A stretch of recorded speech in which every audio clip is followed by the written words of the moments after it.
to everyone. Welcome to the program. This is Politics Today, live on Channels Television. I'm Sean Kimaloye here in Abuja. Tonight, we're going to deal with some issues related to the election and party issues. You remember, yesterday, I had a conversation with a former governor, Ayo Fayoshe, and their reactions to what he said on the program, especially as related to Atiku Abubakar, the PDP, and the 2027 election. Tonight, let's get to hear from yet another leader in the party and a heavyweight in every ramification. But let's also tell you that the National Working Committee of the PDP, led by Umar Damagum, is threatening to unleash the police on suspended officers of the party for contempt of court. The acting National Publicity Secretary of the party, Mr. Ibrahim Manga, stated he's at a news conference in Abuja today, where he also alleged that some prominent members of the party are fueling the ongoing rift that has split the party into two factions. Take a listen to him. We are constrained to express our utter disgust and disappointment in our colleagues' resort to motor park approach to a mere suspension aimed at providing them with the opportunity to clear themselves of certain allegations leveled against them. As it is, although we have detailed knowledge of the dramas, and this is in caps, the dramas are external, they are not internal, but they are indeed members of the party, and they are in privileged quarters, and they are the ones sponsoring these mischief makers, but it will end the way it has started, without any result. The masquerades should have been guided in their dance steps to avoid stripping themselves naked on the stage. In the face of the reckless violation of a subsisting court order, therefore, we are hereby left with no option but to deploy the services of security agencies in the enforcement of the rule of law. All right, now, we will dig deeper into the crisis rocking the PDP. Now, also, I will take you to Edo State. And we'll also put our fingers and try to take a slice in dissecting what is happening between the APC and the PDP. The Labour Party candidate Olumide Akpata has given his own position as to whether or not he's going to pursue to challenge the outcome of the election in court. All of those we will dissect for you tonight. But the PDP is thinking that INEC is colluding with some element in ensuring to score through the process of scrutinizing the process. The APC says it doesn't have a hand in it, but there are a lot of back and forth. But let's get to hear from a former presidential aspirant within the People's Democratic Party and a publisher, Chief Dele Momodu, who joins us live from our Lagos studio. It's good to have you join us tonight on the program, Chief Momodu. Thank you so much indeed for joining us tonight. Good evening, Seun. My pleasure to be on your program. Yes. Always a delight to have you. Let's get a feel of how you feel of what is happening within the People's Democratic Party. Yesterday, Chief, former Governor Ayo Fayoshe said it's totally embarrassing what is going within the PDP. What are your own views? Well, yes, he's right that it is embarrassing. But who are the people causing the embarrassment? They are members of his group, led by the Minister of FCT, former Governor Nyesom Wike. So if he says it is embarrassing, they know what to do. I've never seen a situation where an opposition party will voluntarily, openly, shamelessly work for the ruling party. We're supposed to be in opposition. I just heard you now saying that Umar Damagun, the suspended acting chairman, suspended. Yeah. Because a faction suspended him, and he too suspended others, saying that he will use the police force when the PDP become a military wing in Nigeria, where you will apply force on members of your own party. And what gives you, the power to unleash security forces? I read as a student in Ife and interacting with my friends who were lawyers. about a principle of law, Nemo Judex in Council Swa. A man cannot be a judge in his own cause. So now Damagun is a judge and is not satisfied with being a judge. Is now a security man who will unleash security on fellow members of his own party. It tells you what is going on in our party. It's very unfortunate. Chief Mamadou, you say that, you have alleged tonight that Chief Ayofashe and his group are responsible for the crisis in the party. There are those who will ask you, how did you know? What do you know? What makes you think they are responsible? There are those who also say you and your friends and your group are the ones that are fueling the crisis in the PDP. How do you substantiate your claim tonight, sir? Yeah, truth is constant. They've never hidden their mission in the struggle ongoing in PDP. They've never hidden it. Even on your program, go on Google and search all the things they've said. They've boasted that they worked for Asiwaju Bola Ahmed Tinubu in 2023, and they've also said it in advance that they will work for him in 2027, and they will remain in PDP and they will not leave PDP so that they can continue to hold PDP down, press its neck on behalf of whoever they are working for, but ultimately they are working for themselves because they also have their own game plan. Everybody knows, even members of APC, they know that these guys are playing games. They are hoping that somewhere along the line, President Tinubu may not run in 2027, and then they will hold PDP down so that they can use PDP, because they know APC will never give them their platform. Nobody is going to allow you, after destroying your own home, to come and destroy their home. So everybody knows. As a journalist, I interact at the highest level, at the lowest level. Yes, I have that's access true. to information. And it's unfortunate that these guys are leading PDP to Golgotha. That is what we should be talking about. The party is because very clear. As it is, just listen. Dr. Yechayu has left, the next person to occupy that position must come from his part of the country, the north central region of Nigeria. Okay. As at the last check, I didn't see that Damagun is from north central. So why is he fighting tooth and nail to hold on to power like a military dictator, to the extent that he's not saying he will unleash? Let him unleash terror on fellow members of his party, and let's see how it goes. The whole world is watching. Those days are gone. Chief Mamadou, if I may jump in quickly, there are those, and I asked Governor Ayofashe yesterday about the possibility of some of those who are respected in the party, like Atiku Abubakar, to weighing on the matter. And how would those people who said they've sweated, they've sacrificed for the PDP, built the PDP, they were the founding fathers, look on, and the party, according to you, is headed for Golgotha. Golgotha meaning that it's headed for disaster. Now, don't you think for a moment that the caliber of Atiku Abubakar, who is now saying, and traditionally or conventionally, when we imagine in the politicking and the politic scheming of things, that Atiku Abubakar stands as now the leader of the PDP, shouldn't him have reigning on anyone who is trying to scuttle things in the party? One will imagine that Atiku Abubakar should have been the conscience of the party, such that he should be able to galvanize everyone and help the party to straighten things out. Don't you think, Mr. Mamadou? Two things. You said they claim that they've labored for the party. As a matter of fact, the party has labored for most of them. They've gained more from the party than the party ever gained from them. That's number one. Number two, have you seen a woman who will fall into labor? I've witnessed my wife a couple of times falling into labor, and I know how difficult it is.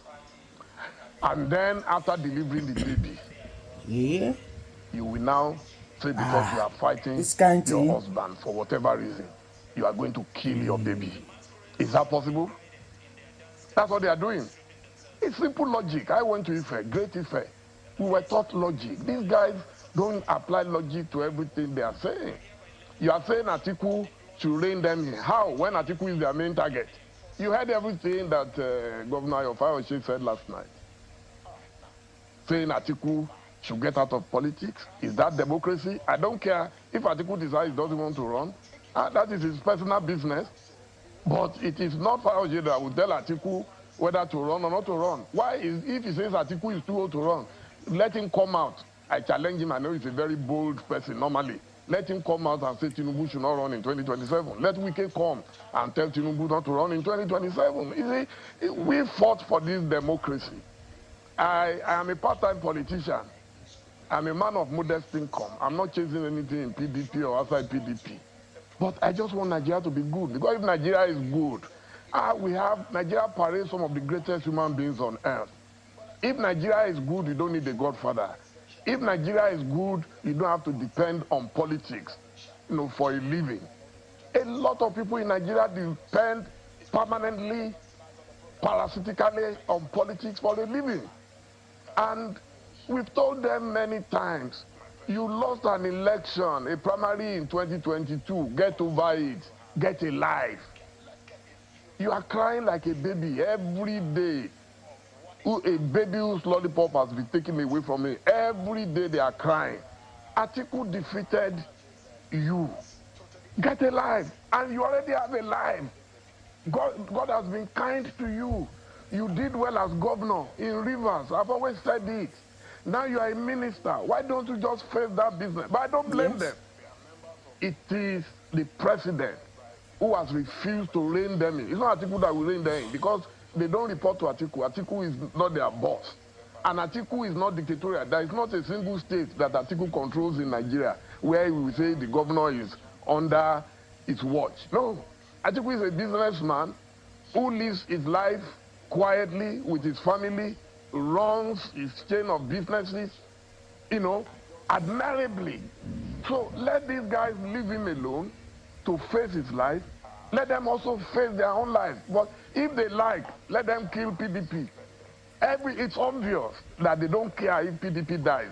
They are only holding PDP by the jugular because they are hoping that in the future they'll be able to use PDP to achieve their own personal ambition. There is no doubt that some people within that group still have, and that is what will ultimately also scatter them, because I know 2 or 3 of them who also have their personal ambitions. But there is one of them that's so rambunctious enough that will never agree any other person to take charge, because he must always be in charge. So Damagun and Co, they know what they are doing. If I Damagun, what more do you want? Now we're losing elections due to lack of concentration, not because PDP is not popular ordinarily, but it requires concerted effort. You cannot work for 2 masters. You want to work for APC, at the same time work for PDP. That's chaos.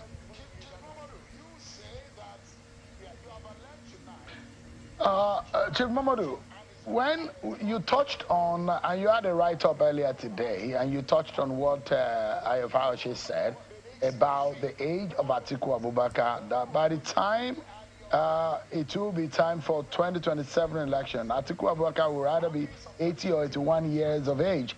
And he is of the opinion that at that age, is not healthy enough to lead a country as Nigeria because of the nature of the job. Are you of the opinion that Mr. Fayoshe is wrong, as though Mr. Atiku Abubakar should throw his heart in the ring? Is that what you're indicating, Mr. Mamadou?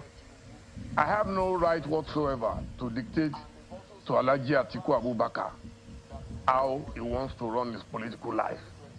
That's not my business. If he decides to run, those who don't like him will not support him. If I disagree with these people who are saying this thing, why did they not see Professor Yemi Osinbajo, the then vice president? Did they not see Abubakar Bukola Saraki?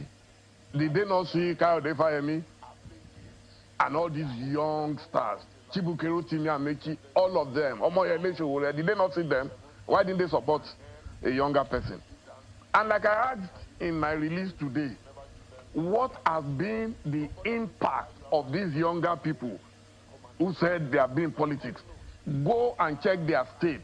What have they done for the amount of money made available to them? So why is the age cannot be an automatic qualification or disqualification in politics? Who would have expected a Joe Biden to come after an Obama? Who would expect a Donald Trump to be contesting a much younger, smart lady like Kamala Harris right now? So it is up to God and destiny. I'm a child of destiny, and that is why I have contentment. I don't have to struggle. I don't have to fight anybody to live my life modestly. So, but these guys, everything for them is like garrison operation, is by force, by fire. So, if Alhaji Atiku decides to run, good luck to him. If he doesn't want to run, no problem. But for anybody to want to muzzle him, why are they afraid of him? I can answer the guess. Is Atiku Abubakar a threat to Bola Tinubu wanting to run in 2027? I'm sure they believe so. I know those who believe so, that he's the only one right now. But from your own point of view, from your own standpoint, Mr. Dele Momodu, is Atiku a threat to Bola Tinubu running for re-election? It will be a threat if he's able to galvanize a mega political party. It will be a threat. Is it because people don't understand? Even if you say, oh, incumbent can rig, we saw what happened. Why did we bring Buhari in 2015? Buhari was brought because they knew he was the only one who had the capacity to unite the North. And then the rest will be to walk across the Niger, the Benue, and then bring people together. If that happens, it is very possible. Because right now everybody is crying in Nigeria.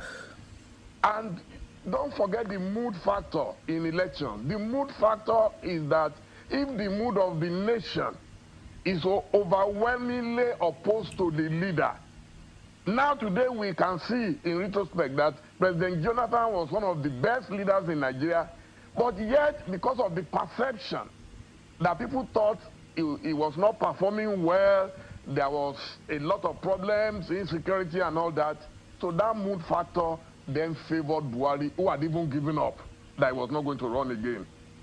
So, one, so, the mood, yes. Yeah. I was going to ask you. Yes, that's true. To find solution, you need to understand the problem. If I get you right, you are insinuating and you are blaming the wickets, the financiers of this world for the problem of the PDP. And you are also linking ambition of 2027 to the whole politicking within the PDP. If that is right, if it's not, what would you say is the problem of the PDP at the moment? And how can they solve it? Or perhaps, who do you think can galvanize or help solve the problem of the PDP as it currently is? Let me tell you, the elders of PDP would have to apply a lot of wisdom as well as a lot of courage. Right now, the people they are dealing with are reckless. They don't care. I've said it earlier. They don't care if PDP dies. If they cannot have it, then kill it. They've made up their minds about that. It's clear. Okay, how will somebody in a party be announcing to you that in 2027 we're going to support the ruling party, and they are still in the same party? Once upon a time, some people left PDP when they were aggrieved. If they had destroyed PDP, would there be a party for them to return to? They didn't destroy the party. That's why they were able to come back. Anybody who has any iota of shame, if I'm aggrieved, I always tell people, look, there was a time as an editor, I was removed and promoted upstairs, and I felt I was promoted into redundancy. I resigned the following day. When I told all my friends, they said, why would you resign? I said, because I have shame. It's obvious that this company no longer needs me, and that is why they have promoted me upstairs. The following day, I resigned. If I'm tired of PDP, I'll resign and go. And so what these guys are doing is either that they want to frustrate a lot of people out of PDP so they can have a free reign, which they are already having anyway. Now, every little thing they run to court. I've never seen a place where courts now run a party, where the courts will decide everything. Now, they have migrated from courts. Now they are going to security forces. We are going to unleash security. Who are they? To unleash security on people, Nigerians? Where were they when we were fighting the military? The president of today, his fame came from fighting the military. So these guys, because they've never fought for anything seriously, power landed in their laps. How can this kind the acting chairman, suspended acting chairman of a party, be threatened to unleash security on fellow party members? What chicanery, what rascality is that? And everybody is watching. All the former leaders of Nigeria, this has gone beyond PDP, APC. A few guys are holding Nigeria to ransom. They are creating chaos up and down. It's unfortunate, but like I said, I'm a part-time politician. Mine is for good governance. As long as there's good governance in Nigeria, an average Nigerian does not care what our politicians do. They just want to be able to feed themselves and their families, to go to school, to get good health. That's all. And when I talk about Atiku, that's my admiration for him. He does not control any state. Atiku does not control any thugs. Atiku does not control INEC. Atiku does not threaten anybody with judiciary. He does not threaten anybody with the police. Only one set of people are controlling all these forces. And we all seem helpless and hopeless. I mean, it's unfortunate.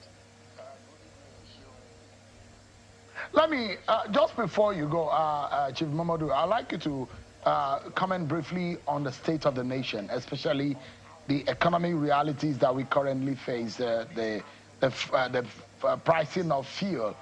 And especially today, the Minister of Budget, Mr. Bagudu, has said that the federal government is working hard to change the narrative and change things around.